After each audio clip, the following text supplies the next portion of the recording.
तुका सारिखे पूर्ण वैराग्य ज्याचे वशिष्ठापरी ज्ञान योगेश्वराचे कवी वाल्मिका सारिखा मान्य ऐसा नमस्कार माझा सद्गुरु रामदासा. जय जय रघुवीर समर्थ.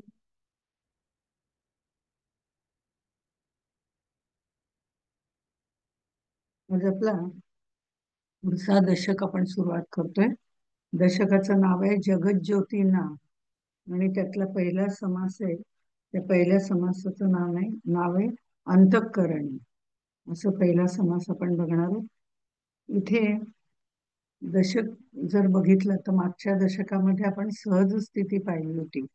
या दृश्य विश्वातले सगळे भ्रम नाहीसे करण्याच्या दृष्टिकोनातनं, भ्रम नाहीसे करण्यापेक्षा दृश्य आहे हे पण भ्रमात्मक आहे, ते दृश्यही नाहीसं करायचंय, त्याच्या मागचं तत्व पाहायचंय किंवा ते परब्रह्म स्वरूप आहे ते पाहायचंय.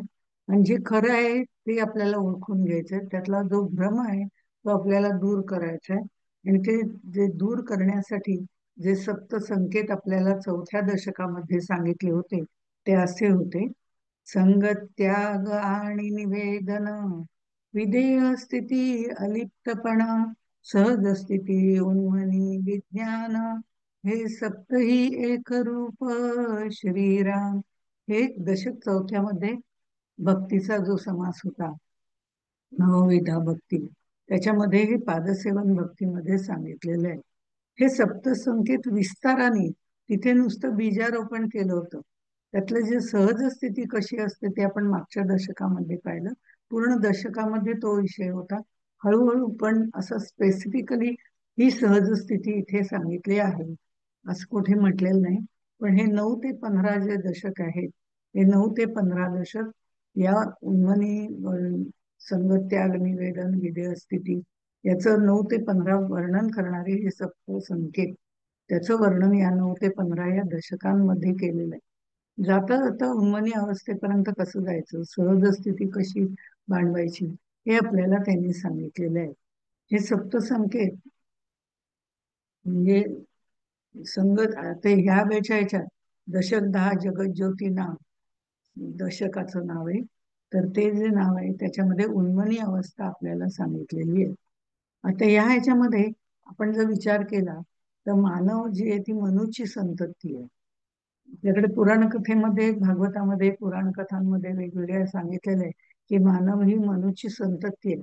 आणि पुराणामध्ये असं सांगतात की मनू त्याला का म्हटलेलं आहे की तो मननशील आहे म्हणून मनू. आणि त्याची पत्नी श्रद्धा.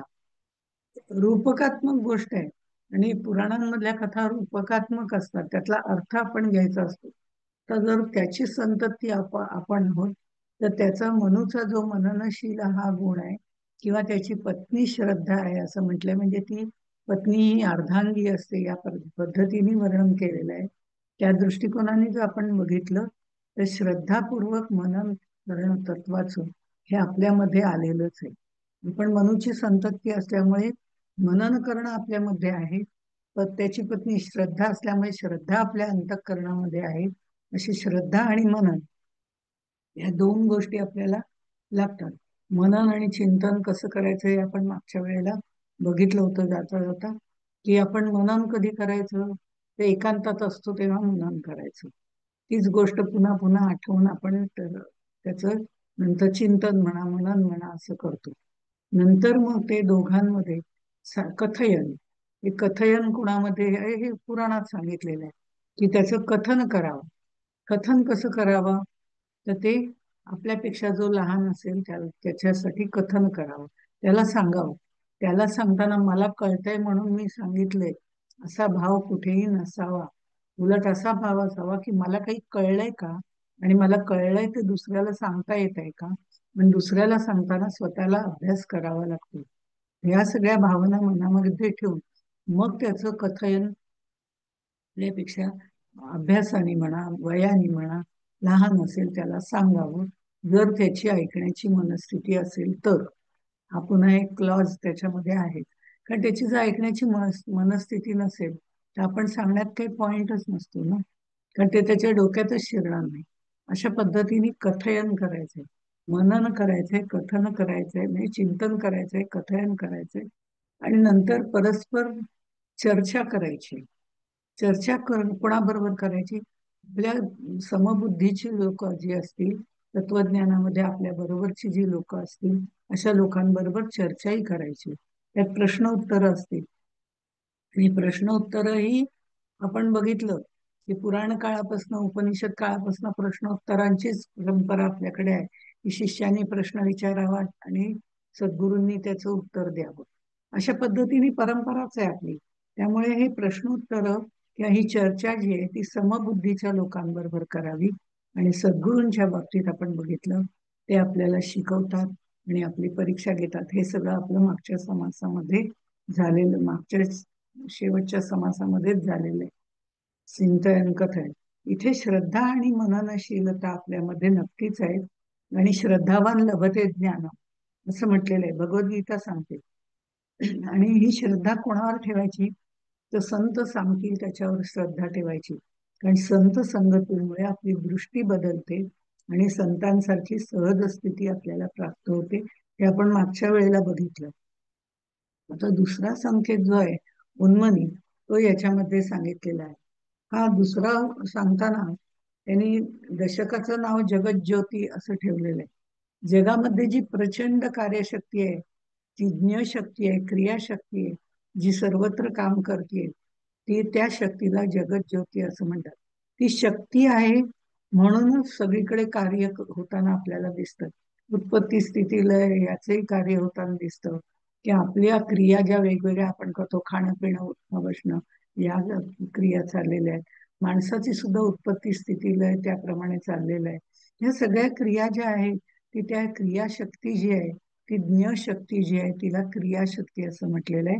आणि ती क्रियाशक्ती सर्वत्र कार्यरत आहे. त्या शक्तीचं ते नाव आहे.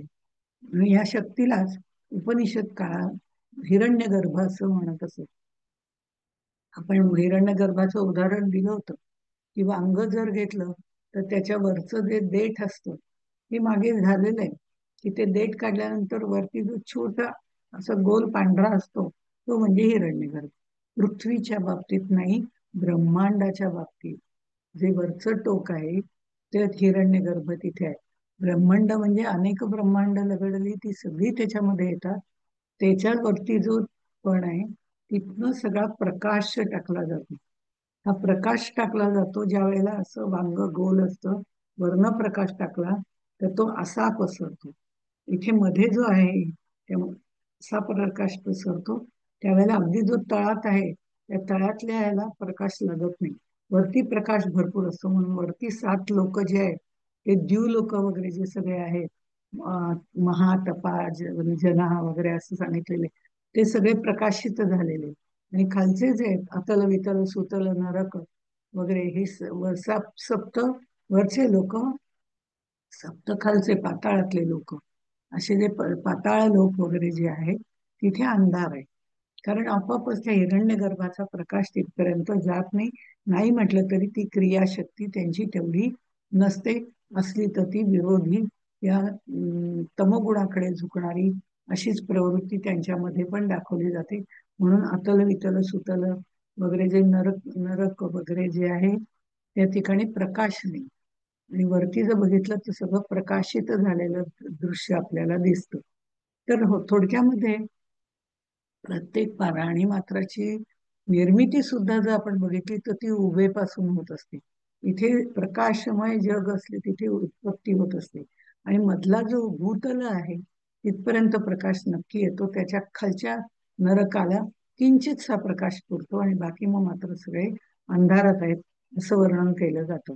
हे सगळं सांगण्यामागचा उद्देश असा की ही जी क्रियाशक्ती आहे ती त्याप्रमाणे त्यांची कार्यान्वित केली जाते. देव, महादेव, परब्रह्म वगैरे या सगळ्या परब्रह्मने ब्रह्मा विष्णू महेश यांची सगळ्यांची शक्ती खूप प्रचंड आहे आणि ती सतत कार्यरत केली जाते. आणि म्हणून तिथे त्यांनी प्रश्नमत्र असं विचारलंय की ही क्रियाशक्ती म्हणजे जी जाणीव आहे, ज्ञशक्ती आहे, जाणीव आहे, त्या जाणीवेला जगज्योती असं म्हटलेलं आहे. ही जगज्योती सर्व काम करत असते असं तुम्ही म्हणता. आणि पुढे त्यांनी असं म्हटलेलं आहे की हे जगज्योती हे दशकाचं नाव आहे. त्यामुळे जगज्योती ही मायेशी संबंधित आहे आणि ती मायेची जी शक्ती आहे ती सगळ्यांमध्ये आहे. आणि ही शक्ती तिलाच जाणीव असं म्हटलेलं आहे. तर ते अंतःकरण एक, ही जाणीव कुठे आहे? ती त्या देहामध्ये आहे.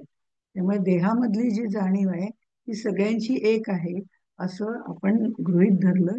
गृहीत धरलं म्हणजे तसंच आहे, पण आपल्याला पटत नाही म्हणून म्हटलं की गृहीत धरलं की आपला मार्ग सुकर होतो. पण इथे त्यांनी म्हटलं की पण आम्हाला हे पटत नाही ना. सकळांचे अंतःकरण एक असं तुम्ही म्हणताय. सकळांचे अंतःकरण एक किंवा एक नव्हे अनेक, ऐसे हे निश्चयात्मक मज निरोपावे श्रीराम.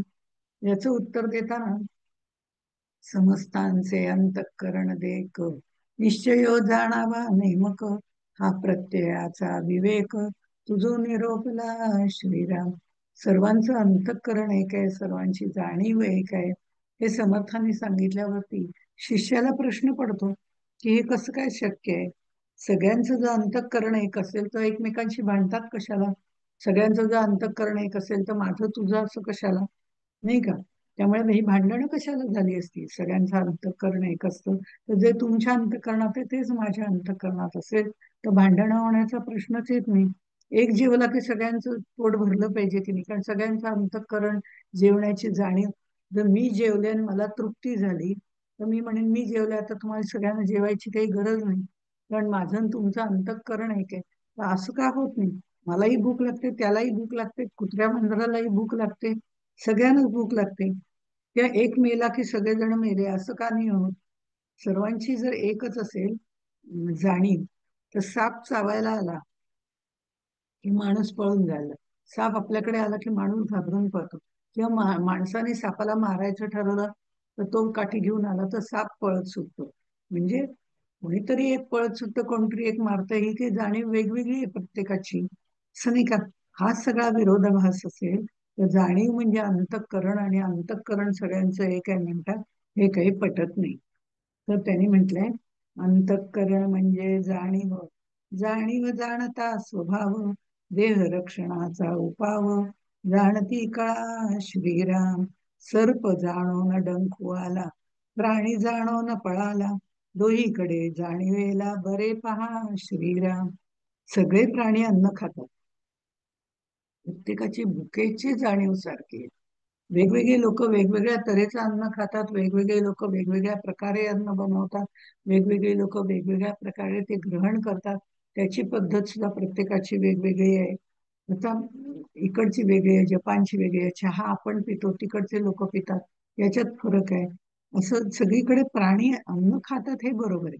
म्हणजे सगळ्यांना भूक लागते, ही भुकेची जाणीव जी आहे, सगळ्यांना तहान लागते, सगळेजण झोप घेतात, विश्रांती घेतात, कामवासना भोगतात, काही भिवून पळतात, काही संघर्ष करतात, काही प्रेम करतात.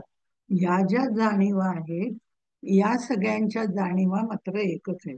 जिवंत प्राण्यांच्या अंतर्यामी एकच जाणीव भरलेली आहे. अंतःकरण म्हणजेच जाणीव आहे.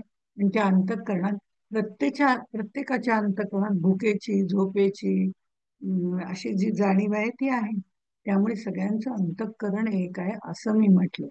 प्रत्येक जण आपापल्या स्वभावाप्रमाणे ते करत असतो, पण जाणीव जी आहे ती प्रत्येकाची आहे. मला जशी भूक लागते तशीच तुम्हाला लागते, मला जशी भीती वाटते तशीच त्या सापालाही भीती वाटते की कोणी मला मारेल का म्हणून. म्हणजे ही जी जाणीव आहे ही प्रत्येकाची एकच आहे, आणि ते जाणीव म्हणजेच अंतःकरण आहे. आणि ते सर्वांचं अंतःकरण एक आहे, कारण पंचमहाभूतापासनं हे अंतःकरण तयार झालेलं आहे. अंतःकरण मन बुद्धी चित्त अहंकार ज्याच्यामध्ये आहे ते मनाशी निगडीत असल्यामुळे ही सुरुवात केलेली आहे. मनाचं उन्मन आपल्याला करायचंय, इथे त्यांनी सुरुवात केली. हे अंतःकरण सगळ्यांचं एक आहे. म्हणून तर ज्यांनी अंतःकरण आपलं जाणलं, दुसऱ्यांचं जाणलं, त्याची जाणीव जेव्हा विश्वात्मक होते तेव्हा त्याला सगळीकडची जाणीव एकच भासायला लागते. म्हणजे तुझी माझी जाणीव एकच होऊन जाते. ते विश्व मन त्याचं तयार होतं. म्हणजे त्याचं स्वतःचं मन बुद्धी चित्त अहंकार याच्यापैकी अहंकार त्याचा गेलेलाच असतो. पण मनबुद्धी जी आहे ती पण त्याची सगळ्यांप्रमाणे सारखी झालेली असते. आणि चराचरात काय होतं हे विश्वमन, ते हिरण्यगर्भ म्हणजे विश्वमन, हे जे जाणलं जातं त्यामुळे त्याला इथे बसून तिकडचं जाणलं जातं. भिंत चालवली जाते ही जाणीवेची अंतःकरणाशी निगडीत आहे. हा काही कुठला प्रयोग जादूचा नाहीये. पण त्या भिंतीला त्यांनी विनंती केली आणि भिंतीने ऐकली. जाणीव ही जड चेतन दोन्ही मध्ये असते. त्यांनी त्या भिंतीला, ज्ञानदेवांनी विनंती केली की अगं मला तिथपर्यंत न्यायचंय. ते बागावर बसून आले. वाघ काय, भिंत काय, मी काय, तू काय, चांगदेव काय, सगळे एकच आहे. सगळ्यांची जाणीव जर एक असेल तर आपल्याला जायला काहीच हरकत नाही. तर तुला मी विनंती करतो की नम्रपणे, इथे नम्रता असणं गरजेचं आहे. अहंकार नको. अहंकार पूर्ण गळून गेलेला आहे आणि आता आम्हाला जायचंय तिथपर्यंत, तर पटकन तू आम्हाला नेऊ शकशील. बसलेल्या भिंतीवरनच ते गेले. अशा पद्धतीने जाणीव ही जड चेतन दोन्ही मध्ये आहे. अर्थात जड गोष्टींमधली जाणीव आपल्याला आपली साधनेची परिपूर्णता झालेली नसल्यामुळे जडामधील जाणीव आपल्याला जाणता येत नाही. पण जड गोष्टींमध्ये पण जाणीव आहे, हे नक्की. कारण ह्या सगळ्या गोष्टी पंचमहाभूतांपासून हा, जाणीव कमी जास्त आहे, हे नक्की आहे. कमी जास्त आहे, काहींची कमी आहे, काहींची जास्त आहे, ते पुढे आपल्याला सांगितले. जाणीव म्हणजे काय? आहेपणाचं भान. आता आहेपणाचं भान दगडाला आहे का? तर आपल्याला वाटतं नाही. पण कुठेतरी त्यालाही ते भान असतं, पण ते अगदी किरकोळ म्हणजे नगण्य असतं. त्यामुळे ते आपल्याला त्यातली जाणीव आपल्या लक्षात येत नाही. पण त्या भिंतीला जर चालवणं शक्य आहे, हा काही चमत्कार नाहीये. भिंतीला जाणवणं जर, चालवणं जर शक्य आहे, तर तिच्यामधली जाणीव जागृत केली गेली. ही जागृती करणं हे महत्वाचं आहे. म्हणजे हा थोडा वेगळा दृष्टिकोन आहे, पण असाही वैज्ञानिक दृष्टिकोनातनं असंही म्हटलं जातं की ती जाणीव त्यांनी चेतन केली आणि ती करण्याचं सामर्थ्य त्यांच्यामध्ये होतं. जाणीव म्हणजे आहेपणाचं भान. मी आहे, हे आहेपणाचं भान. आता शंकराचार्य जसं म्हणतात की तू कोण, कशावरनं तू आहेस, हे काय, मी एवढ्या प्रकाशामध्ये दिसतोय, सूर्याचा प्रकाश पडलाय त्याच्यात मी दिसतोय. म्हणजे जाऊ दे, सूर्यप्रकाश नाही, रात्री काय करशील? रात्री तर काही चंद्राच्या प्रकाशात दिसेन, अंधुक अंधुक का होईना पण दिसेन की नाही. तर आणि अगदी गडद अमावास्येचा अंधार आहे. अगदी गडद की अगदी बोट खूप असलं तरी दिसत नाही. काही या डोळ्याचं त्या डोळ्याला दिसत नाही. तर त्यावेळेला तेव्हा तो म्हणतो, पण मी आहे हे सांगायला दुसरं कोण कशाला पाहिजे? मी आहे ना, माझं मला कळतंय. ही जी अस्तित्वाची जाणीव आहे ना, ही जाणीव महत्वाची. ही जाणीव म्हणजे अंतःकरण. ही जाणीव म्हणजे असण्याचं भान, मी असण्याचं भान. जे पुढे मी अहमहंता अहंकार दर्पपर्यंत वाढत जातं. पण आता आपल्याला, आपण दशक 10वा म्हणजे निम्मा दासबोधापर्यंत आलोय. आपले अहंकार दर्प वगैरे सगळं सगळं आपलं गेलेलं आहे. आपलं साधन चतुष्टय झालेलं आहे. काय पद्धतीने चित्तशुद्धी करायची ते माहिती झालेलं आहे. आता हे सगळं झाल्यानंतर मग आपलं अंतःकरण शुद्धच असलं पाहिजे. आणि शुद्ध अंतःकरणामध्ये ही जाणीव जास्त प्रगल्भ असते सर्वांच्या ठिकाणी. त्यामुळे आपल्याला दृश्याचं जे भान असतं ते सगळ्यांना एकच असतं. पण ते ज्ञान सारखं आहे, दृश्याचं भान सारखं आहे. आपलं जसं भान आहे तसं दृश्याचं पण भान आहे. पण दृश्याचं भान सुद्धा सारखंच आहे, तुमचं माझं सारखंच आहे. कारण ते कुठेतरी आपण आधी पाहिलेलं, स्मृतीने सांगितलेलं, हे सगळं आपल्या डोळ्यासमोर आहे. पण हे ज्ञान सारखं असलं तरी जी जाणण्याची शक्ती आहे ती कमी आहे. जाणीव ही माझी तुमची कमी जास्त असू शकते, माझी आणि बाकीच्यांची कमी जास्त माझी कमी असू शकते, तुमची जास्त असू शकते. ज्यांची प्रगल्भता वाढलेली आहे, भक्ती मार्गाने जे गेलेले आहेत, ज्ञान मार्गाने जे गेलेले आहेत, ज्यांनी आपल्यातल्या शक्ती वाढवलेल्या आहेत. बघा, आपण परमेश्वराचा एक अंश आहोत असं म्हणतो, अंश आहे. पण हा अंश आम्ही का म्हणतो? आम्ही त्याला झाकून ठेवलंय, त्यांनी नाही झाकलेलं. त्यांनी उघडच ठेवलेलं आहे आम्हाला. खरं म्हणजे जन्मतानाही उघडच ठेवलंय ते वेगळं, पण तरी सुद्धा जातानाही तसंच उघडं हात मोकळे करूनच जावे लागतात. किती संपत्ती साठवा, किती घरदार करा, किती नातेवाईक जोडा, त्यांना एकट्यालाच जावं लागतं आणि हात मोकळे ठेवूनच जावं लागतं. मग हे जसं आहे, ही जी जाणीव आहे, ही प्रत्येकाची जाणण्याची क्षमता जी आहे, ही जाणण्याची क्षमता वेगवेगळी असते. म्हणजे जाणीव म्हणजे आहेपणाचं भान, जाणीव म्हणजे जाणण्याची शक्ती. जाणीव कशी आहे, काहींची तीव्र असते, काहींची मध्यम असते, काहींची मंद असते. जसं दगड वगैरेंची मंद आहे असं आपण म्हणूया. पण माणसाची जाणीव जी आहे ती मात्र खूप प्रमाणावरती, त्याला ती तीव्र शक्ती खरं दिलेली आहे, पण तो ती शक्ती वापरत नाही. ही जाणीव जर आपण तीव्रतेने वापरायला सुरुवात केली तर आपल्याला बऱ्याचशा गोष्टी अंतर्मनाने कळायला सुरुवात होतात. त्याच्यासाठी आपल्याला बोलण्याची गरज नाही, आपल्याला सांगण्याची गरज नाही. म्हणजे आतूनच आपल्याला अशा अनेक गोष्टी कळायला लागतात. ही जाणीवेची तीव्रता आपल्यामध्ये आहे आणि ती माणसाला दिलेली देणगी आहे, पण तो ती वापरत नाही. पण तेवढंच आपली बुद्धी तेवढी सीमित ठेवतो. आणखीन काही शिका. जोपर्यंत माणसाला वेगळं वेगळं शिकण्याची आवड नसते, ती त्यावेळेला जाणीव कमी कमी होत जाते. जेव्हा वेगवेगळ्या गोष्टी शिकण्याची आवड, त्याच्यामधला इंटरेस्ट वाढत गेला, म्हणजे वेगवेगळ्या गोष्टी शिकणं म्हणजे शिकतच राहिलं. पण मनुष्याचं आयुष्य आहेच किती, किती शिकावं तेवढं कमी आहे. आणि जेवढं तुम्ही शिकाल तेवढे तुमची जाणीव प्रगल्भ होत जाते. आणि ही जाणीव प्रगल्भ झाली म्हणजे मग आपल्यातली कार्यक्षमता वाढते. ही जाणीव म्हणजे मीपणाचं भान. तर ही प्रत्येकाची कमी जास्त असते असं मी म्हटलं. आपल्याला समोर कमळ दिसलं तर चार पाच जण आहेत समजा, तर एक म्हणेल अरे वा, सगळ्यांना कमळ दिसतंय, कमळाचं कमळच दिसतंय, म्हणजे काही फरक पडत नाही, सगळ्यांचं ज्ञान सारखं आहे, जाणीव सगळ्यांची सारखी आहे. कारण ते दृश्य जे आहे त्याला कमळ हे नाव दिलेलं आहे. परंपरागत आपण त्याला कमळ म्हणत आलोय, त्यामुळे ते कमळ आहे हे सगळ्यांनी दृश्य ओळखलं. काही जण त्यात म्हणते अरे वा, निळं कमळ आहे वाटतं, फार क्वचित पाहायला मिळतं. गुलाबी कमळ तर सगळीकडे पाहायला मिळतात. हे आणखीन थोडी बुद्धीची प्रगल्भता. कोणीतरी सांगेल की कमळ आहे पण पाकळ्या किती सुंदर आहेत, नेहमीच्या फुलाच्या पाकळ्या असतात त्याच्यापेक्षा थोड्याशा नेटस, नाजूक आणि लांब पाकळ्या आहेत, म्हणजे आणखीन सूक्ष्म. कोणी म्हणेल त्यातले जे परागकण आहेत ते किती छान आहेत, त्याचा रंग वेगळा आहे बरं का, पण असंही कोणीतरी बघेल. म्हणजे प्रत्येक जण त्यातली सूक्ष्मता जेवढी बघायला तेवढी जाणीव तीव्र असते. दृश्याच्या बाबतीत तशी असते, ज्ञानाच्या बाबतीत तशी असते. आणि ही जाणीव म्हणजेच अंतःकरण असं म्हटलेलं आहे.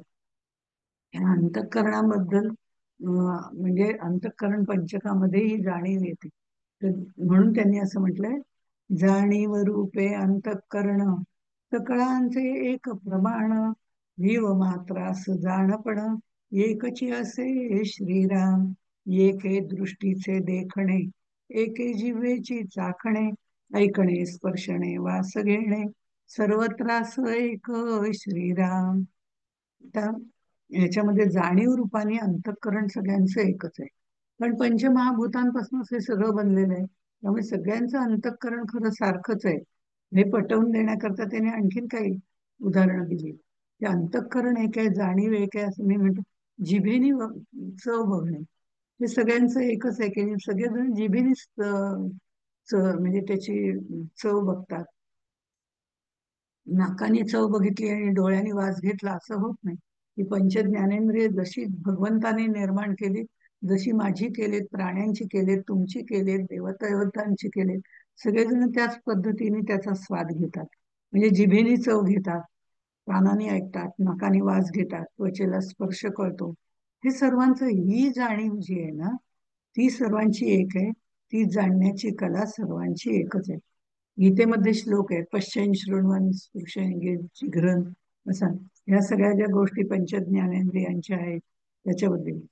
तर ह्या सगळ्या ह्याच्यामध्ये फरक कसा आहे, मनी अवस्थेकडे जायचं असेल तर फरक काय आहे? सगळ्यांचं मन एक आहे, सगळ्यांचं अंतःकरण एक आहे, सगळ्यांची जाणीव एक आहे, हे सगळं आपल्याला माहिती आहे. पण जेव्हा खाण्याची वेळ येते त्यावेळेला माझ्यासारखी देहबुद्धीवरती असणारी स्त्री किंवा देहबुद्धीवरती असणारा माणूस काय करेल, की तो म्हणेल हे ह्याचे ना आपण 4 जण आहेत का, 4 वाटे करूया. एक तुला घे, एक तुला घे, एक तुला घे, एक मला घेतो, असं 4 चौघांना 4 वाटे घेऊया. काय गरज आहे, सगळ्यांची जाणीव एक आहे. पण तरी सुद्धा प्रत्येकाचे चार वाटे केले जातात. पण मन ज्याचं उन्मन झालेलं आहे, जो त्या शिखरावरती जाऊन बसलेला आहे, त्याची चित्तशुद्धी झालेली आहे, जो विश्वात्मक झालेला आहे, असा जो कोणी असेल, रामकृष्ण परमहंसांसारखा, तो म्हणेल मला अहो, थोडीशी तरी बर्फी खा ना. असं त्यांना म्हटल्यावर ते म्हणेल नाही रे बाबा, घशाचा कॅन्सर झालाय, काही गिळता येत नाही.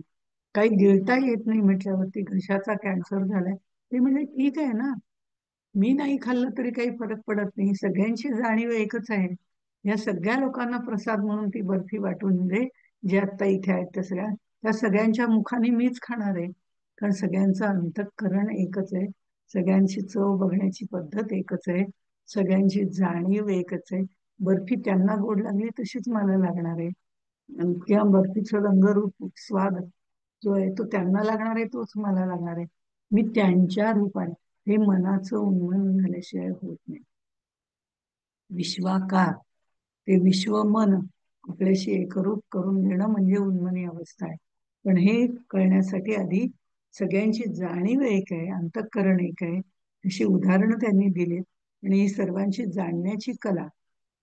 मग परत शिष्याला प्रश्न पडतो, जाणीव सगळ्यांची एक आहे म्हणतात ते ठीक आहे, पण एखाद्याला बर्फी आवडते तर एखाद्याला पेढा आवडतो. हा फरक नाहीये का त्यांच्यामध्ये? मग हा फरक असायचं काय कारण? सगळ्यांचं अंतःकरण एक आहे ना. आवडे नावडे ऐसे झाले, तरी ते देह स्वभावावरी गेले, परंतु हे कळवाले अंतःकरण योगे श्रीराम. आवडे नावडे ऐसे झाले, तरी ते देह स्वभावावरी गेले. कारण ज्या वेळेला देहाची निर्मिती झाली, त्या पंचमहाभूतांनी ही सगळ्या गोष्टी तयार केल्या, ज्या त्या सगळ्यांच्या सारख्या आहेत. हात पाय सगळ्यांना आहेत, प्रत्येकाची ठेवण्याची पद्धत वेगळी आहे, प्रत्येकाची हाताची स्टाईल वेगळी आहे, पायाची स्टाईल वेगळी आहे. हे जरी असलं तरी हात पाय सगळ्यांचे सारखे आहेत. किंवा पंच ज्ञानेंद्रिय, त्यांना जाणण्याची कला, त्यातली जाणीव, अंतःकरण, मनबुद्धी चित्त अहंकार कमी जास्त प्रमाणात आहे. पण तरी सुद्धा ती जाणीव सगळ्यांची एक आहे. हे जरी असलं तरी आवडे नावडे, मला आवडतं ते तुम्हाला आवडेलच असं नाही, आणि तुम्हाला आवडतं ते मला आवडेलच असं नाही. अशी प्रत्येकाची आवड निवड वेगवेगळी आहे. पण आवड, माझी आवड दुसऱ्याची आवड सारखी असेल असं नाही. ही जाणीव, आवडी निवडीची जाणीव, ती मात्र वेगळी आहे. ही अंतःकरणामुळे समजते की माझी ही आवड आहे, तुमची ती आवड आहे, हे कळतं. पण आवडणं नावडणं हे वेगळं आहे. हे स्वभावावरी गेले. स्वभाव राजसिक आहे, तामसिक आहे का सात्विक आहे, याच्यावरती प्रत्येकाची आवड वेगवेगळी असते. जे तामसिक लोक असतात त्यांना तिखट, खारट, तळलेलं असं खूप खायला आवडतं. राजसिक असतात त्यांना कधी असं कधी तसं बदल आवडतो. तर सात्विक असतात त्यांचं भोजन वेगळं असतं. त्यांना सात्विक भोजनाने मनाची सात्विकता वाढते. तामसिक भोजनाने गीतेमधले 17व्या अध्यायात त्रिविधा भवत श्रद्धा ज्या सांगितलेल्या आहेत, त्या त्रिविधा भवती श्रद्धा, राजसिक, सात्विक आणि तामसिक, त्याच्यामध्ये हे सगळं वर्णन आपण केलेलं आहे, पाहिलेलं आहे.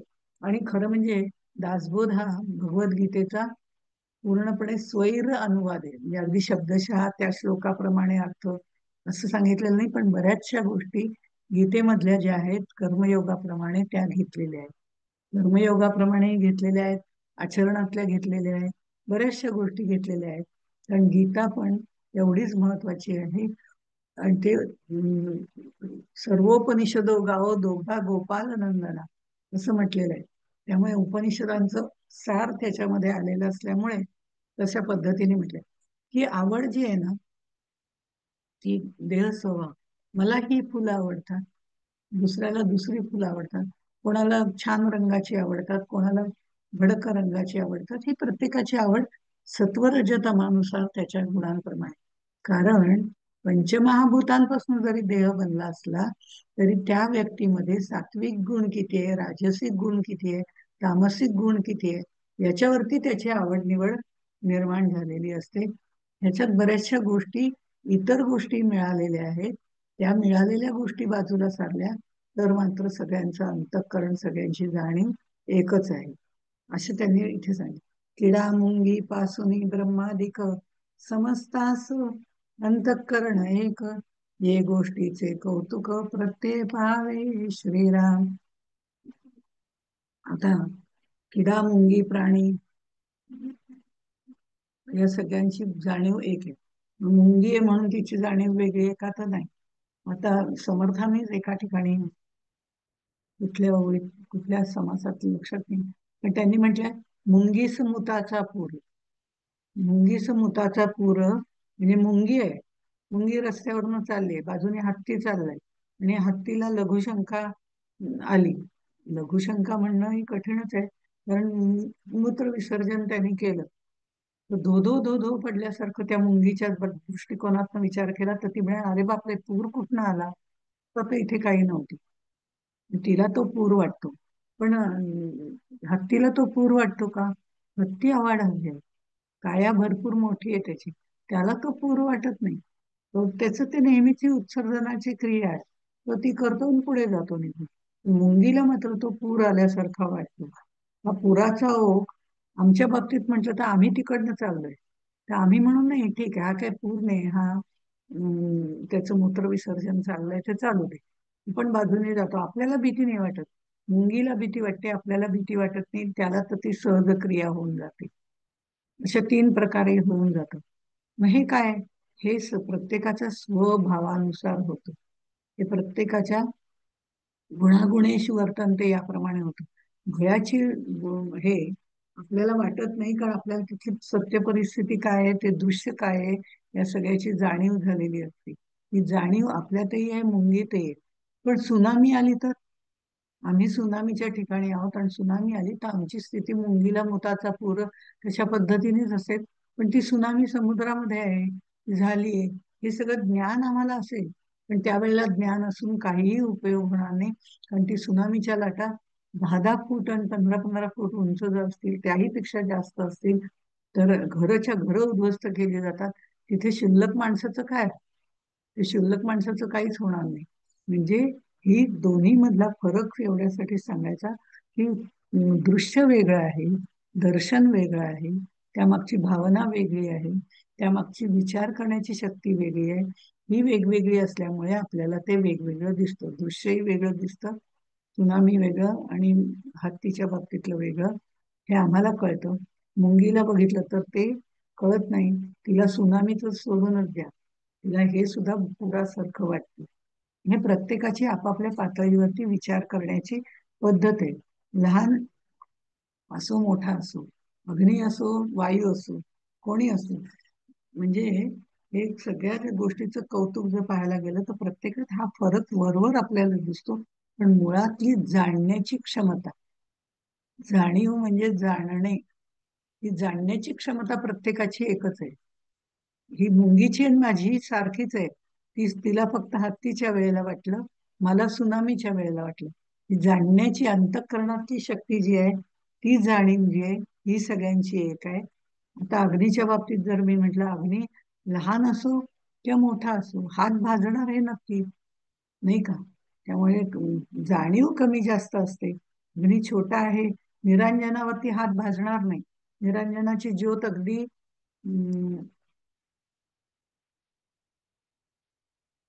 निरांजनाची ज्योत अगदी बारीकशी आहे, त्याच्यावरती आपण वर्ण हात फिरवतो आरती झाल्यानंतर असे दोन्ही हाताने वगैरे, तर आपल्याला लगेच काही भाजत नाही. पण जर अग्नी मोठा असेल, एखादा जाळ एखाद्या ठिकाणी शेकोटी पेटवली असेल, त्याच्यावरून हात फिरवायला गेलं तर आपल्याला थोडासा तरी उष्णतेचा हे जास्त भासेल. अगदी लहान असो मोठा असतो, त्याच्यात जाळण्याची क्रिया ही त्याची जाणीव जी आहे ती आहे. पण निरांजनावर हात धरूनच ठेवला तर त्याने सुद्धा जळणार आहे, आपला हात कापणार आहे, गरम होणार आहे, जळणार आहे. ज्या शेकोटीमध्ये घातला तरी जळणार आहे. म्हणजे अग्नीचं जे जळण्याची क्रिया आहे त्यात बदल होणार नाही. आपण त्याच्यावरती कशी वृत्ती ठेवतोय, आपण त्याच्या ज्ञानाप्रमाणे कसं वागतोय, त्या दृश्याला आपण कसं घेतोय, जवळनं पाहायचं का लांबनं पाहायचं. पाणी आहे, समुद्राच्या लाटा आहेत, आतमध्ये जाऊन आपण थोड्या वेळ आतमध्ये गेलो तर आपल्याला आनंददायी वाटतं, पण आणखीन खूप आत खोल गेलो तर भीतीही वाटायला लागते, आणखीन आत गेलो तर बुडण्याची शक्यता असते. ही आपली जाणीव लाटांमध्ये जायचंय, पाण्यामध्ये जायचंय, आनंद घेण्याची आहे का मरण्याची आहे का जीव देण्याची आहे, याच्यावर सगळ्या गोष्टी अवलंबून आहेत. ही पण पाणी म्हणजे चांगलंही आहे वाईटही आहे. अग्नी उष्णता देणारा आहे, तो चांगलाही आहे वाईटही आहे. या सगळ्या गोष्टींची जाणीव आपल्याला असली पाहिजे.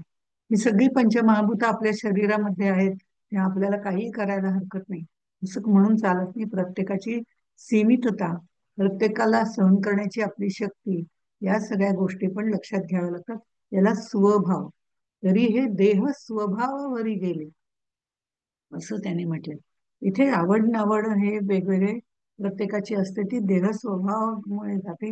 पण स्वभावामध्ये ती जाणीव नक्की आहे. ती जाणीव प्रत्येकाच्या ठिकाणी आहे. आणि जाणीव म्हणजे अंतःकरण. आता मुळामध्ये ब्रह्मनिश्चय आहे. त्या ब्रह्मामध्ये म्हणजे या गोष्टीचं कौतुक आहे, प्रत्येक प्रत्येक जाणारे हे प्रत्येकाचा प्रत्यय घेऊन अनुभव घेऊन आपल्या लक्षात येतं. जेव्हा आपण असा अनुभव घेतो, असा विचार करायला लागतो, तो विचार मनुष्याच्या बाबतीमध्ये प्रगल्भतेने केला जातो. मनुष्याला जाणीवाचं वरदान दिलेलं आहे. ही जाणीव मनुष्यामध्ये जास्त आहे, त्या तुलनेत प्राण्यांमध्ये कमी आहे, त्या तुलनेत जड वस्तूंमध्ये आणखीन कमी आहे. काठी दगड वगैरे यांच्यात अगदी अल्प प्रमाणात आहे. कारण काठीला उष्णता दिली तर इथून तिथपर्यंत ती काठी तापत जाते. म्हणजे त्याच्यामध्ये बारीक बारीक जर आपण कण काहीतरी पोकळी आहे. पोकळी आहे म्हणजे आकाश आहे, आकाश आहे म्हणजे पंचमहाभूत आहे. ते पंचमहाभूत कमी जास्त प्रमाणात आहेत. त्यातल्या जाणीवेला मात्र खूपच अल्पतलं अल्प प्रमाण तिथे दिलेलं आहे. म्हणजे त्याच्यातही जाणीव आहे असं म्हटलं जातं. त्या मुळात ब्रह्मनिश्चय असतो. निश्चय ब्रह्मामध्ये चंचळ निर्माण होतं, आपण बघितलं. चंचळ म्हणजे मूळ माया. जे स्पंदन म्हणजे मूळ माया, हे आपण बरेच वेळा आतापर्यंत सांगून झालं. ही चंचळ स्थिती जी आहे, ती वायू चलन वलन करतो तसा निश्चळ आकाशामध्ये चंचळ वायू, हे आपल्याला मागच्या ह्याच्यामध्ये सांगितलं होतं. म्हणून तो काही आकाशाबाहेर जात नाही. त्याला आपण उदाहरणही दिलं होतं. सिनेमामध्ये पडद्यावरती आपण जेव्हा सिनेमा बघत असतो, पिक्चर बघत असतो, तेव्हा पूर येतो. एवढी मोठा पूर येतो, लाटांवर लाटा येतो, म्हणून समुद्राचं पाणी काही थिएटरमध्ये येत नाही, या त्या पडद्याच्या बाहेर जात नाही. नंतर पडदा जसा असतो तसा असतो. तशा निश्चळ आकाशामध्ये, कारण आकाश सुद्धा परब्रह्म स्वरूप आहे, फक्त त्यातले काही भेद आहेत म्हणून त्याला पंचमहाभूत म्हणतात. मध्ये ते गणलं जातं, त्याचे विचार पंचमहाभूतांमध्ये केला जातो. पण शब्द आणि पोकळी या दोन गोष्टी त्याच्यामध्ये असल्यामुळे त्याला परब्रह्म म्हणत नाही. म्हणून निश्चळ आकाशामधला हा चंचल वायू कितीही जोरात वाहला, कितीही जोरात घोंगावत सुटला, वादळ निर्माण केली, तरी तो त्या आकाशाच्या पोकळीच्या बाहेर जात नाही, ब्रह्मांडाच्या बाहेर जाऊ शकत नाही. तसं मूळ माया ही वायुरूप आहे. जसं आकाशामध्ये वायू निर्माण झाला, तसं परब्रह्मामध्ये मूळ माया निर्माण झाली, ती वायू स्वरूप आहे. आणि मूळ माया म्हणजे स्पंदन आहे त्याचं, आपल्या हृदयात निर्माण होणारी, अंतःकरणात असणारं स्पंदन म्हणजे जाणीव. आणि जाणीव म्हणजेच मूळ माया, पण ती सुद्धा वायुरूपच आहे. म्हणून तिला मूळ माया असं म्हणतात. वायू आणि जाणीव या दोघांना मिळून मूळ माया असं म्हणतात. वायू आणि जाणीव, कारण ती वायुरूप आहे, तिच्यामध्ये जाणीव आहे. मूळ मायेमध्ये स्पंदन आहे, हालचाल आहे, त्यामुळे जाणीव आहे. ती मूळ माया म्हणजे काय, तर वायू अधिक जाणीव. आता यातल्या वायूला प्रकृती म्हणतात आणि जाणीवेला पुरुष. कारण जाणीव म्हणजे ज्ञ स्वरूप आहे आणि परब्रह्माचं स्वरूप ज्ञ स्वरूप आहे. त्या परब्रह्मामध्येच हे स्पंदन निर्माण झालेलं असल्यामुळे परब्रह्माचे सच्चिदानंद हे गुण तिच्यामध्ये आहे. ही जाणीव चेतनयुक्त आनंद देणारी असली की आपोआपच ती आपल्याला प्रिय असते. दुःख देणारी असली की ती आपल्याला जाणीव नकोशी वाटते. आणि ती नेहमी सत्यच असते. ती जाणीव म्हणजे ज्ञ स्वरूप जे आहे, ते ज्ञ स्वरूप सत्य आहे. म्हणजे मुंगीपासून ब्रह्मादिकापर्यंत जे जे उत्पन्न झाले, त्या सगळ्यांची जाणीव एकच आहे. आता प्रत्येकाला भय आहे हे आपण बघितलं. आता भय आहे हे बघितलं, तर तसंच आपण पिंडातलं बघितलं, तर ब्रह्मांडातलं सुद्धा बघितलं. तर पाणी जे आहे, त्या पाण्याला अग्नीचं भय आहे. अग्नीमुळे पाणीचं संपूर्ण आटून जातं. खूप तप्त सूर्य 12 कळेनी तपे अर्क असं प्रलय काळाचं वर्णन केलेलं आहे. असे हे सगळे 12 सूर्य तप्त झाले की सगळं अग्नीनी सगळं भस्म व्हायला सुरुवात होते आणि ते पाणी सुद्धा सगळं आटून जातं. म्हणजे पाण्याला अग्नीपासून भय आहे. अग्नीला अग्नीलाही भय आहे, वायूपासून भय आहे, पृथ्वीला पाण्यापासून भय आहे. म्हणजे ही पंचमहाभूत कशी विलय पावतात त्याप्रमाणे ते भय आहे असं सांगितलंय. प्रलय होतो, उत्पत्ती तर झालेलीच आहे. प्रलय होताना कसं होणार, तर पाणी जे आहे, पृथ्वी जी आहे तिची विरी जळून जाते आणि ती पाण्यामध्ये मिसळते. पाणी जे आहे ते अग्नीमध्ये, म्हणजे अग्नीचं भय पाण्याला आहे. आणि अग्नीला कुणाचं भय आहे? वायू. वारा झडपून टाकतो त्याला, आणि वायू पण नष्ट होऊ शकतो. म्हणजे या सगळ्यांना सुद्धा भय आहेच. मग भयाची जाणीव पंचमहाभूतांपासून आपल्यापर्यंत चालत आलेली आहे. ब्रह्मांडातही ती आहे, पिंडातही ती आहे. आणि मग त्याने पुढे म्हटलंय, जाणीव म्हणजे अंतःकरण. अंतःकरण मग विष्णूचा अंश जाणं. विष्णू करतो पाळण येणे प्रकारे श्रीराम. नेणता प्राणी संहारतो. नेणीव तमोगुण बोली जेतो. तमोगुणे रुद्र संहारतो. येणे प्रकारे श्रीराम. काही जाणीव काही नेणीव, हा रजोगुणाचा स्वभाव. जाणता नेणता जीव, जन्मास येतो श्रीराम. ऐशी उत्पत्ती स्थिती संहार प्रसंगे बोलीला विचार. परंतु हा निर्धार प्रत्यय पहा. अंतःकरण म्हणजे जाणीव. जाणीव म्हणजे अस्तित्वाचं भान.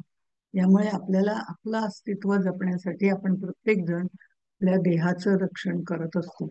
मुंगी असो, हत्ती असो, सगळ्यांच्या मध्ये समानता हीच आहे की प्रत्येक जण आपलं अस्तित्व, आपलं जिवंतपण राहण्याकरता, जिवंतपण म्हणजे पण जाणीवच आहे, आपल्यामधलं जिवंतपण, आपण जिवंत राहण्याकरता धडपडत असतो. सगळ्यांचा हा गुणधर्म एकच आहे. जगदीशचंद्र बोसांनी असं म्हटलेलं होतं की वनस्पतींना भावना आहे, हे त्यांनी सिद्ध करून दाखवलेलं होतं. गायींच्या बाबतीत असं म्हटलं जातं की संगीताने त्या दूध जास्त देतात.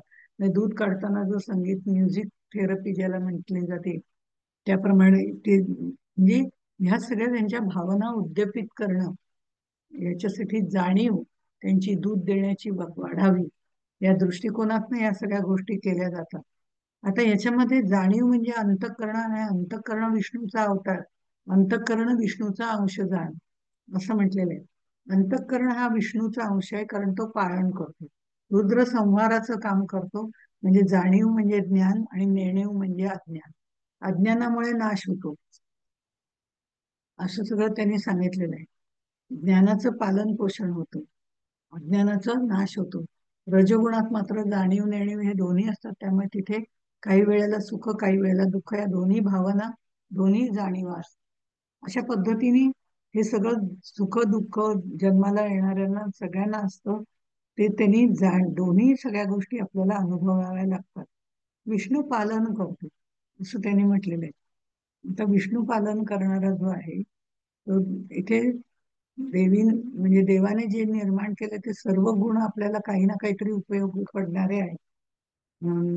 कुठलं ते एक मंत्र, मंत्र अक्षरो नास्ती, नास्ती मूलम औषधम, असं जी एक कथा सांगितली जाते. ही सुभाषित आहे. या संदर्भात कथा सांगितली जाते की ऋषींकडे कोणताही गुण हा आपल्याला कधीही निरुपयोगी आहे असं म्हणून चालत नाही. सगळे गुण, सत्व रज तम, सगळे गुण आपल्याला लागतातच. ते आपल्याला उपयोगी पडणारेच असतात. फक्त आपण ते कसे वापरतो आणि कधी वापरतो, कुठे वापरतो, काय पद्धतीने वापरतो आणि किती प्रमाणात वापरतो यावरती अवलंबून आहेत. कारण ह्या सगळ्या जाणीवेच्या गोष्टी आहेत. सगळीच जाणीव आपल्याला प्रत्येक वेळी तीव्रच असून चालत नाही. भक्तीची जाणीव तीव्र जरूर असावी, पण रागाची म्हणजे क्रोधाची जाणीव थोडी कमी असली तरी चालेल. तो योग्य प्रमाणात योग्य वेळीच असला पाहिजे. म्हणजे अमंत्रम अक्षरो नास्ती, नास्ती मूलम नौषधम, असं जे म्हटलं जातं. ते एका ऋषींकडे शिष्य शिकत असतात आणि त्यांना गुरुदक्षिणा द्यायची असते. तर गुरुदक्षिणा म्हणजे काहीतरी आणून द्या, तुम्ही मला एखादी गुरुदक्षिणा आणून द्या असं. मग कोणी औषधी आणून दिली, कोणी वनौषधी आणून दिली, कोणी कुठली औषधी आणून दिली. हे सगळे वेगवेगळ्या प्रकारच्या औषधी, काय काय त्यांनी जे जे आणून दिलं ते ते त्यांनी बघितलं. पण एखाद्याला काहीच सापडलं नाही. तर तो म्हणाल असं उपयोगी असणारं, चांगलं असणारं गुरुदक्षिणा द्यावं असं मला काही सुचलंच नाही. तर ते म्हणाले की का नाही, कोणतीही गोष्ट अशी नाहीये. तो म्हणे आता दगड आहे, दगडात काय होणार आहे? अरे हा दगड एवढा मोठा दगड आहे, त्याच्यातनं तू मूर्ती नाही का तयार करू शकत, असं त्यांनी म्हटलं. म्हणजे अक्षर मूळ, औषधी मुळं, ह्या सगळ्या म्हणजे अगदी मूळ मूळ सुद्धा उपयोगी पडतं, खोड उपयोगी पडतं औषधी करता. म्हणजे मंत्र, अक्षराचा मंत्र तयार होतो, जेव्हा मंत्र तयार होतो त्या मंत्रामध्ये सुद्धा सातत्याने शक्ती येते. ते म्हणत असल्यामुळे ती शक्ती आपली त्याच्यामध्ये येते. कोणताही पुरुष अयोग्य नाही. चांगले वाईट दोन्ही प्रकारचे पुरुष आहेत, पण काही चांगली लोक जी आहेत, ती चांगली लोक चांगल्या कार्यासाठी उपयोगी पडतात, तर वाईट लोक आपल्याला काही वेळेला वाईट लोकांचे विरोध करणार आहेत त्यांच्या विरुद्ध वापरता येतात. पण ते किती प्रमाणात कसे वापरायचे, योजकच तत्र दुर्लभ. तो योजक, योजक करणारा, आयोजन करणारा दुर्लभ असतो. तो ज्याची जाणीव तीव्र असते, तो ती योजकत्व त्याच्याजवळ येतं.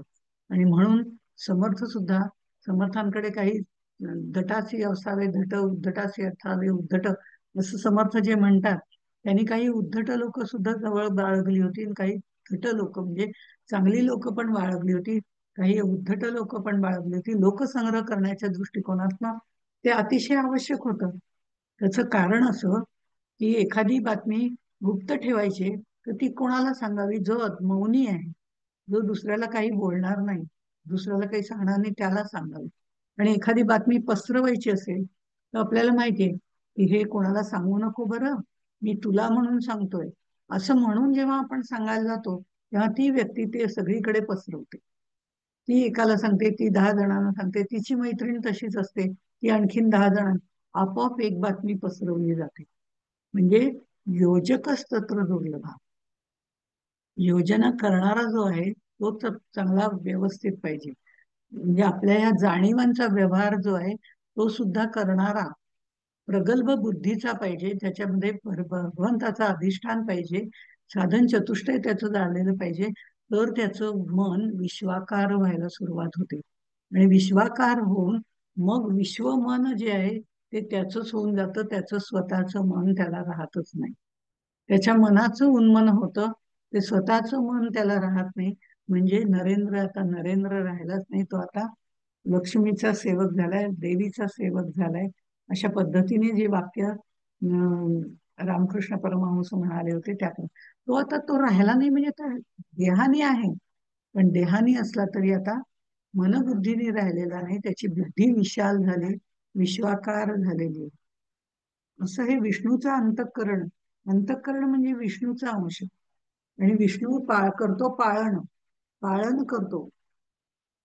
आता विष्णू पालन करतो, शंकर विध्वंस करतो. अज्ञानाचं प्रतीक आहे हे, ज्ञानाचं प्रतीक आहे.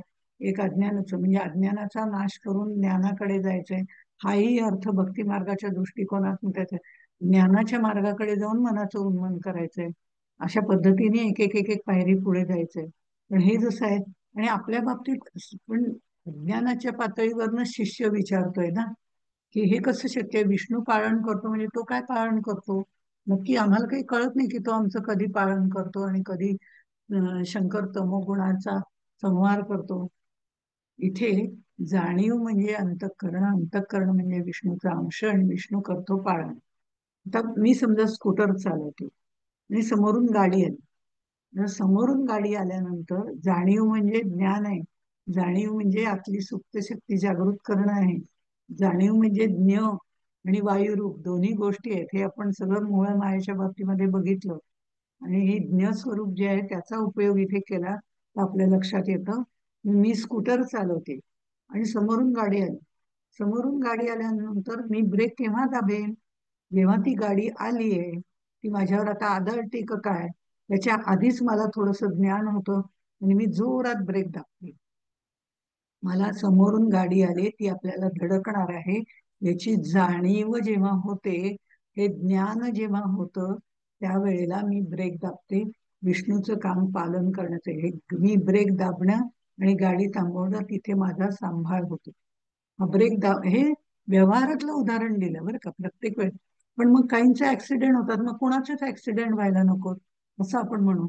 तर ज्या वेळेला मी स्कूटर चालवते, समोरनं येणारा ब्रेक दाबायचा, म्हणजे इकडून समोरनं गाडी येते आणि त्यावेळेला माझ्या डोक्यातच येत नाही, कारण माझं मन तिसरीकडे जाणीवेच्या कक्षेत काम करतंय. माझ्या डोक्यात काहीतरी वेगळेच विचार चालले आणि मी स्कूटर चालवते आणि मला ती जाणीवच होत नाही की समोरून येणारा माझ्यावर धडकणार आहे, याची क्षणभर सुद्धा जाणीव होत नाही. मी सरळ जाऊन त्याला धडकते. तिथे अज्ञानाचं जाणीव नाहीच आहे तिथे झालेली, त्यामुळे तिथे अज्ञान आहे आणि अज्ञान म्हणजे शंकर. तमोगुणी संहार करणारा अज्ञान म्हणजे शंकर. मग इथे त्यामुळे शंकराचं कार्य प्रबळ वाढतं, प्रबलता वाढते, अज्ञानाची प्रबलता वाढते आणि ऍक्सिडेंट होतो. आणि जाणीव नेणीव मिश्रित जे आहे ते ब्रह्मदेवाचं काम. ही तीनही मूळ मायाची रूप आहेत. ते परब्रह्म, मूळ माया, या तिघांपासून यांची निर्मिती झालेली आहे. अशा तऱ्हेने असं सगळं वर्णन केलेलं आहे. आणि मग हे वर्णन करताना त्यांनी म्हटलंय, म्हणजे मुळामध्ये आपल्याला सांगितलंय की मूळ माया ऐशी उत्पत्ती स्थिती संहार प्रसंगे बोलीला विचार, परंतु याचा निर्धार प्रत्यय पाहावा. या सगळ्या ह्याच्यामध्ये प्रत्यय काय पाहायचं आपल्याला, आपलं हा व्यावहारिक दृष्टिकोनातून जाणीव कशी आहे वगैरे हे सांगितले, कारण व्यवहाराच्या पातळीवरती अज्ञानाच्या पातळीवरती शिष्याचे प्रश्न आहेत की सगळ्यांची भूक एक कशी काय, सगळ्याचं अंतःकरण एक कसं काय, या सगळ्याची उत्तरं त्याप्रमाणे दिलेली. आता पारमार्थिक दृष्ट्या बघितलं तर उन्मनी अवस्थेला आपल्याला जायचं असेल तर आपल्यातल्या जाणीव प्रगल्भ करणं आवश्यक आहे. प्रगल्भ करताना सत्व रज तम या तीन गुणांचा प्रभाव आपल्यावरती आहे. त्यातला तमोगुण तर आपला नष्ट झालेला आहेच, असं गृहीत धरून आपण पुढे चाललोय. कारण साधन चतुष्टयाची बैठक पूर्ण होऊन आपली चित्तशुद्धी झालेली आहे. चित्तशुद्धी होऊन आपण थोड्या वरच्या स्टेजला जाऊन आपली साधना, साधकाची तीव्रता आपल्यामध्ये आलेली आहे आणि आता आपण सिद्धाकडे जातोय. त्यावेळेला सिद्धत्वाच्या दृष्टिकोनातून जर विचार केला तर अंतःकरण सगळ्यांचं जाणीव रूपाने एकच असतं हे आपल्याला कळतं. आणि तेच अंतःकरण विश्वात्मक करणं म्हणजे मनाचं आपण उन्मन करणं, किंवा आपण मनाची प्रगल्भता वाढवणं, की मनाची शक्ती वाढवणं. ज्या वेळेला विश्वात्मक मन होऊन जातं, संतांचं मन तसं असतं. त्यामुळे आपण जेव्हा संतांकडे जातो तेव्हा आपल्या मनात काय चाललंय हे ते आधीच ओळखतात. कारण त्यांना कल्पना असते की आता इथे आलेत, हे काय उद्देशाने आलेत, काय पद्धतीने आलेत, कसे आलेत. त्यामुळे संत आपल्याला लगेचच पुढचे प्रश्न आपणहूनच विचारतात. त्यांची जर भेट झाली तर आपल्याला हे लक्षात येतं, कारण त्यांचं विश्वमन झालेलं असतं, मनाचं उन्मन झालेलं असतं. जाणीव रूपाने सर्वांचं अंतःकरण एक आहे. हे अंतःकरण एक आहे ह्या जाणीवेच्या उच्च पातळीवरती जेव्हा जातो त्यावेळेला मनाचं उन्मन होतं आणि आपलं अंतःकरण विश्वरूप होऊन जातं. विश्व होऊन विचारे विश्वा माझी असतं, त्यावेळेला मी तू पण राहत नाही आणि मनाची उन्मन अवस्था आपल्याला प्राप्त होते. 10 समासांमध्ये आपल्याला सातत्याने हेच बघायचंय की मनाची उन्मनता कशी प्राप्त होते आणि ती आपण प्राप्त करणं गरजेचं आहे. म्हणून मुळामध्ये मी तूपणा सोडला पाहिजे. मी तूपणाचं सगळ्या गोष्टी बाजूला सारून मी म्हणजे जसं ज्ञानेश्वरांनी कसायदानामध्ये मागितलं, मज द्यावे. मज द्यावे म्हणजे हा त्यांचा स्वार्थीपणा नाहीये. मज म्हणजे त्यांचा मीच विश्वाकार झालेला आहे, ह्या सगळ्यांसाठी मागितलंय. म्हणजे खल दुर्जन, चांगले वाईट या सगळ्यांना ते मिळावं असं त्यांनी म्हटलं नाहीये की कुठे की मला लहानपणी या लोकांनी त्रास दिला, माझं खूप छळ केला, आता यांना नको, त्यांना सोडून जे चांगले आहेत त्यांना दे, असं नाही. जे खळांची व्यंकटी सांडलं, त्यांचं दुर्जन पण वाईट जे आहे ते वाईट आहे. माणूस वाईट नाहीये, त्याच्या वृत्ती वाईट आहे. त्या वृत्ती त्याच्या निर्वृत्ती कर असंच मागणं मागितलं. म्हणजे हे मज द्यावे म्हणताना सुद्धा त्यांचा मी विश्वाकार झालेला असतो. हे सगळ्यांना दे, हा फरक आहे आपल्यात आणि त्याच्यात. आम्ही मागतो त्या मला दे असं मागतो. मज दे हा मला, मी हा सीमित असतो. त्यांचा मीच विश्वाकार झालेला असल्यामुळे मज दे म्हणताना सुद्धा हे मज द्यावे असं त्यांनी म्हटलेलं आहे. ते म्हणताना सुद्धा त्यांनी ते विश्वाकार पद्धतीने मागितलंय. हे मनाचं उन्मन होणं आहे. त्या स्तरापर्यंत गेल्यानंतर उन्मनी अवस्थेचा प्रांत ते तुझे स्वरूप, तिथे तुला आत्मबोध होणारच आहे. आत्मबोध होऊनच थोडं महाकारण देहाच्या निरसन होणार आहे. महाकारण देहाला निरसन हा ज्ञानाचा देह आहे. तिथे उन्मनी अवस्था आपल्याला प्राप्त होते आणि नंतर त्या देहाचाही निराश होतो. ते मनही उन्मन होऊन जातं. उन्मन झालेलं मन सुद्धा ज्ञानाचं विज्ञान होणं वगैरे अशा पद्धतीने पुढे वाहत जातं आणि ते सर्वस्वी परमेश्वर स्वरूपच होऊन जातं. इथे आपल्याला या समासामध्ये जाणीव रूपाने सर्वांचं अंतःकरण एक आहे. ते स्वभावाप्रमाणे देह स्वभावाप्रमाणे त्याच्यात वैविध्य आपल्याला वरवर दिसतं, पण मुळातली जाणीव सर्वांची एकच आहे असं आपल्याला सांगितलं. आवड निवड हा माणसाचा देह स्वभावावरती अवलंबून असते. जाणीव म्हणजे विष्णू आणि विष्णू अंतःकरण. जाणीव म्हणजे विष्णू, अंतःकरणात विष्णूचा अंश आहे आणि विष्णू पालन करतो. ज्या वेळेला आपण जाणीव म्हणजे अंतःकरण आणि अंतःकरणात विष्णू आहे असं म्हटल्यानंतर त्या अंतःकरणाशी एकरूप जेव्हा आपण होतो तेव्हा तोच विष्णू ब्रह्मांडामध्ये विराट देहाने चाललेला असतो. विराट स्थूल देह, जो आपला स्थूल देह आहे तसे अनेक देह मिळून विराट देह म्हणतात. त्या सगळ्या विराट देहांचा जो अंश आहे अंतःकरणातला तो आपल्या अंतःकरणामध्ये सर्व विश्व सामावल्यानंतर तोही आपल्यामध्ये येतो. ही खूप वरची कल्पना आहे. कल्पना म्हणण्यापेक्षा हे सत्य आहे. आपल्याला ती कल्पना वाटते कारण अजून आपण तिथपर्यंत पोहोचलेलो नाही. पण आपलं अंतःकरण आणि सर्वांचं अंतःकरण एकच झालं की आपोआपच उन्मनी अवस्था प्राप्त होते. अंतःकरण एक होणं. इथे सुद्धा मी तुचा भेदभाव संपतो ना. मग मी तुचा भेदभाव संपल्यानंतर फक्त अहमची भावना राहते. अहम म्हणजे हा विश्वाकार झालेला अहम. मज द्यावे, ज्ञानेश्वरांचं मागणं. हे सगळ्यांना जे काही मागितलं जातं ते सगळ्यांकरताच मागितलं जातं. हे विश्वमन तयार होतं. हे विराट पुरुषाचं विश्वमन ते आपलंच होऊन जातं. म्हणून दुसऱ्याच्या मनात काय चाललंय हे आपल्याला हळूहळू ओळखता यायला लागतं. म्हणून हे विश्वमन तुझा विशाल करणं महत्वाचं आहे. जे विराट मन, विश्वमन असं ज्याला म्हटलं जातं. आपलं मन असतं ते आपण सीमित केलेलं आहे. त्या मनाचं उन्मन झाल्याशिवाय या गोष्टी होत नाही. ती उन्मनी अवस्था आपल्याला इथे आपण बघतोय. त्यामुळे त्या दृष्टिकोनातून पारमार्थिक विचार करताना ते बघतो. जाणीव नष्ट झाली की नाश होतो. रुद्र संहार करतो. तमोगुणाचा आपण नाश करायचा तरच आपल्याला पुढे रजोगुणाकडे जाता येईल. रजोगुणातला सुद्धा जो सत्याधिष्ठित रजोगुण आहे तो आपल्याला शेवटपर्यंत क्रियाशक्ती वाढवण्याच्या दृष्टिकोनातून उपयोगी पडतो. मनाचं उन्मन करायला उपयोगी पडतो. ती क्रियाशक्ती सात्विक अधिष्ठानावरती आपली असली पाहिजे. म्हणून सत्व रज तम या 3 गुणांचं वर्णन त्यांनी तिथे केलंय आणि उत्पत्ती स्थिती प्रलय आपल्याला सांगितलंय. आपल्या मनातले वाईट विचार प्रलय करून टाकायचे, चांगल्या विचारांची उत्पत्ती करायची आणि मग थोडीशी जाणीव थोडीशी नेणीव मिश्रित असा जो रजोगुण आहे त्यातलं सुद्धा रजोगुणात्मक कार्य करताना आपल्याला त्यातला नेणिवेचा भाग, अज्ञानाचा भाग कमी करायचा आहे आणि सत्व, हे सत्व रजतम 3 गुण आहे. दिसतंय सत्व रजतम. तमगुण जो आहे तोही याच्या जवळ आहे रजोगुणाचा आणि सत्वगुणही त्याच्या जवळ आहे. सत्वगुण आणि रजोगुण तर आपण तमोगुण हा रजोगुण मध्ये तो जेव्हा तमोगुणाकडे झुकतो त्यावेळेला वाईट कार्य करतो आणि सत्वगुणाकडे झुकतो त्यावेळेला चांगलं कार्य करतो. हा रजोगुणाकडे ज्या वेळेला हा रजोगुण मधला कधीच तमोगुणाकडे कधीच सत्वगुणाकडे जातो. तो तमोगुणाकडे जाणारा जो आहे त्याचं संहार करायचा आहे. पण तमोगुण आवश्यक आहे तेवढा घ्यायचा आहे. झोप आवश्यक आहे ती घ्यायचीच आहे आपल्याला. त्याशिवाय आपण फ्रेश होणार नाही. त्यामुळे ते आपल्याला महत्वाचं आहे. पण किती वेळ झोपायचं? अतिरेक झाला की तो तमोगुण होतो. दिवसभर झोपूनच राहिला. बरं नसताना काही ऑप्शन म्हणजे काही त्याला हे ठेवायचंय आपल्याला की बरं नाही अमका आहे तर त्यावेळेची गोष्ट वेगळी. पण ज्या वेळेला सर्वसाधारण आपलं जीवन आपण व्यतीत करताना किती झोपावं हे महत्वाचं आहे. तमोगुण आवश्यक आहे पण किती प्रमाणात आवश्यक आहे. राग आवश्यक आहे. राग म्हणजे क्रोध आवश्यक आहे.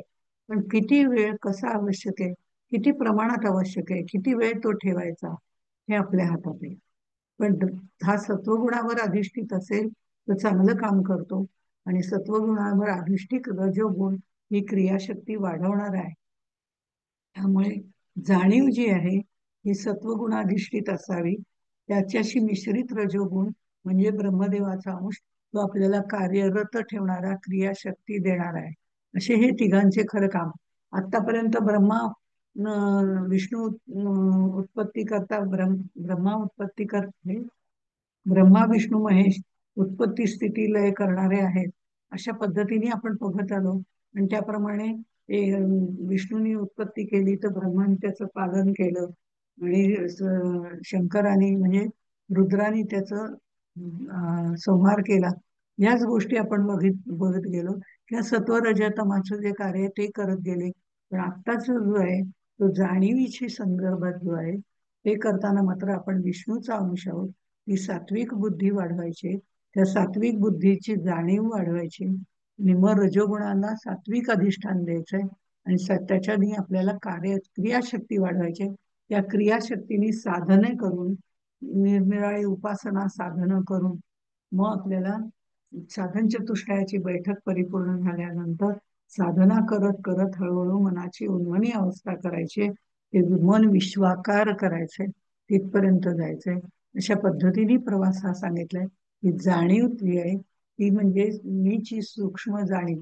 असं आपण आतापर्यंत नुसतं म्हणत गेलो की अहम अहंता दर्प, त्याच्यापैकी अहम अहंता दर्प ते बाकीचे अहंकार हे सगळं बाजूला काढून टाकलेले असतात. आता आहे राहिलेली ती अहमची सूक्ष्म जाणीव. या सूक्ष्म जाणीवेमध्ये हा अहम विस्तारित करायचे.